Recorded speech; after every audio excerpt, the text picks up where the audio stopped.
Hello friends, मैं sir doctor Priyanka. I am from smile sense dental clinic Pune. तो आज हमारा टॉपिक है मिल्क टूथ इरप्शन।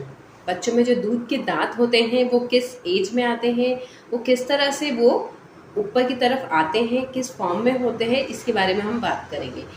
तो अगर आपने अभी तक मेरा चैनल लाइक और सब्सक्राइब नहीं किया है तो प्लीज़ लाइक और सब्सक्राइब कीजिए और बेल आइकन को दबाना मत भूलिए ताकि इस तरह के वीडियोस आपको और मिल सके। तो आज हम बात कर रहे हैं परमानेंट टूथ से पहले जो हमारे दांत आते हैं मिल्क टूथ की, जो है टेम्परेरी टूथ, डेसिडुअस टूथ भी कहते हैं उसको।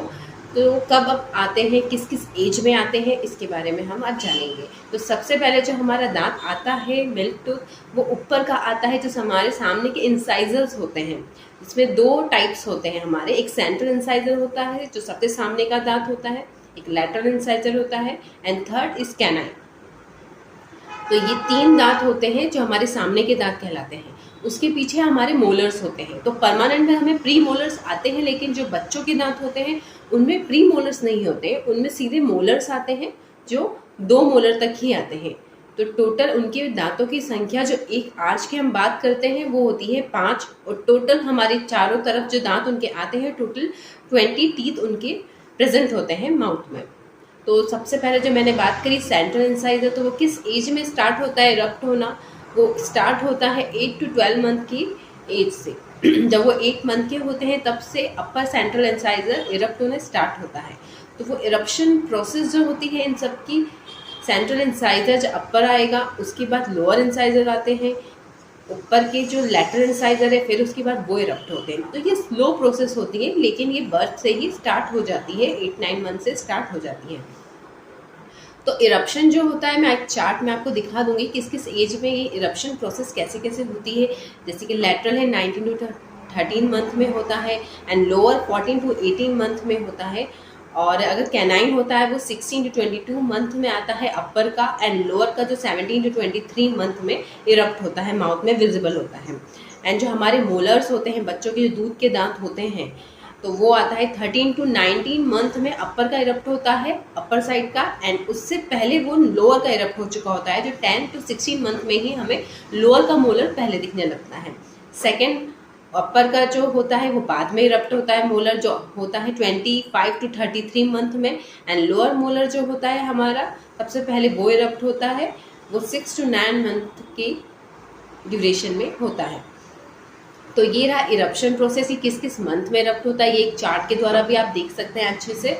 और सेकेंड हम बात करते हैं जो इरप्शन होता है वो कैसे होता है। तो सबसे पहले जो हमारे माउथ होता है बच्चों का, आपने देखा होगा स्टार्टिंग में उनके कुछ भी नहीं होते, नियोनेटल्स भी कई बार इरप्ट होते हैं, लेकिन अभी हम नॉर्मल नेचुरल टूथ की जो इरप्शन प्रोसेस है उसकी बात कर रहे हैं। तो सबसे पहले टूथ बर्ड होता है जो उनकी गम्स के अंदर होता है। जैसे जैसे वो डेवलप होते जाते हैं तो वो जो टूथ बर्ड होता है वो भी डेवलप होता है। उसका डेवलपमेंट धीरे धीरे वो आपके गम्स के बाहर आने लगता है, और गम्स के बाहर आते आते वो ऊपर तक आता हुआ दिखता है। तो वो उसका वो डेवलपमेंट स्टार्ट हो जाता है 3-4 मंथ से ही वो टूथबर्ड धीरे धीरे डेवलप होना स्टार्ट हो जाता है, जिससे वो 8 to 9 मंथ की एज में माउथ में विजिबल होने लगता है, पूरा दांत का शेप ले चुका होता है। तो ये इरप्शन प्रोसेस काफ़ी स्लो होती है और आफ्टर बर्थ के बाद से ही स्टार्ट हो जाती है। तो इरप्शन प्रोसेस में एक काफ़ी अच्छा है कि वो धीरे धीरे स्टार्ट होती है और माउथ में उसको धीरे धीरे स्पेस मिलता जाता है, वैसे वो इरप्ट होती जाती है। इसलिए कहा जाता है कि बच्चों को किसी भी तरह का कोई हार्ड चीज़ मुंह में नहीं डालने देना चाहिए, ताकि अगर वो हार्ड चीज़ कुछ भी प्रेस करते हैं तो उनकी जो टूथ बर्ड है, मसूड़े के अंदर जो टूथ बर्ड्स होते हैं जिससे वो दांत बनने वाला है, तो वो टूथ बर्ड डिस्टर्ब हो जाते हैं, जिससे वो दांत टेढ़े मेढ़े आ सकते हैं। अगर डिस्ट्रॉय हो गए तो शायद वो दांत काफ़ी ख़राब आएगा, या वो दांत इरप्ट होने में से काफ़ी दिक्कत होती है। तो ये बहुत सारी चीज़ें होती हैं जिससे हमें प्रिकॉशन लेना चाहिए, ताकि टूथ इरप्शन प्रोसेस को किसी भी तरह का डिस्टर्बेंस ना हो, वो अच्छे से इरप्ट हो सके। तो आज रही बात ये temporary tooth eruption, milk tooth eruption की। नेक्स्ट वीडियोस के बाद जो आने वाला है वो क्या क्या प्रॉब्लम्स होती हैं उससे रिलेटेड, उसके बारे में आएगा। तो please like subscribe my channel. अगर इससे रिलेटेड कोई भी क्वेश्चन है तो आप कमेंट बॉक्स पर लिख सकते हैं। Thank you so much, keep watching.